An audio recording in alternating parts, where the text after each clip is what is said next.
আসসালামু আলাইকুম, সবাই কেমন আছেন? আশা করি ভালো আছেন। আপনাদের সিরাজগঞ্জে গিয়েও ভালো আছে আলহামদুলিল্লাহ।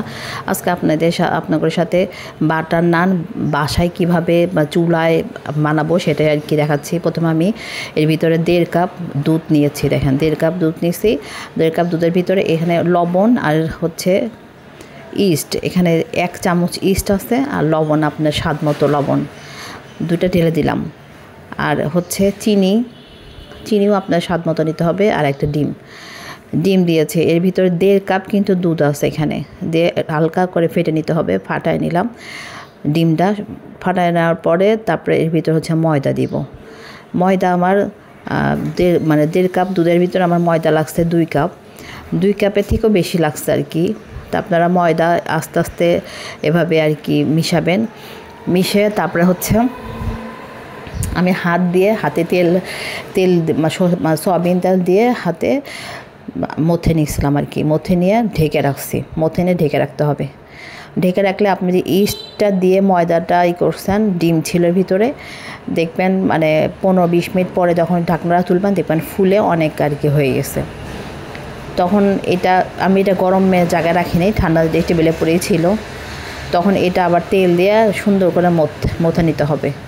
মথে নিয়ে যতটুক বড় করে আপনি বানাবেন ঠিক সেম এরকম ছোট ছোট করে আমি একটু মাঝারি সাইজের পাউরুটি বানাবো জন্যই মাঝারি সাইজের পাউরুটি এভাবে গোল গোল করে রাখছিলাম আর কি কাগজের উপরে। এটা আর কি তেলের ভিতরে ডুবো তেলে ভাজবো। আমি দেখছি এটা যতই আপনি করেন না কেন,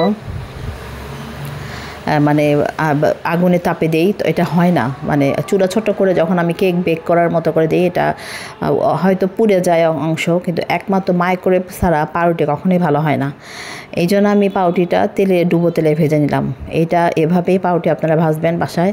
কখনোই ওই চুলা ছোট করে কড়াইয়ের ভিতরে দিয়ে রাখবেন না। দিয়ে রাখলে আপনার বাটারটা মানে পাউরুটিটা ভালো হবে না। উপরে অংশটা পুড়ে যাবে, ভিতরে কাঁচাই থাকবে।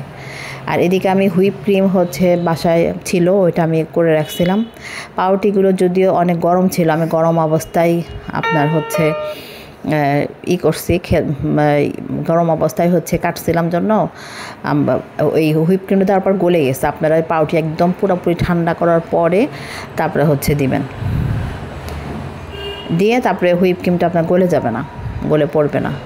এটা এত টেস্টি ছিল, এত মজা ছিল। বাসায় আপনারা বাচ্চাদের সবাইকে এভাবে সুন্দর করে বানায় খাওয়াবেন।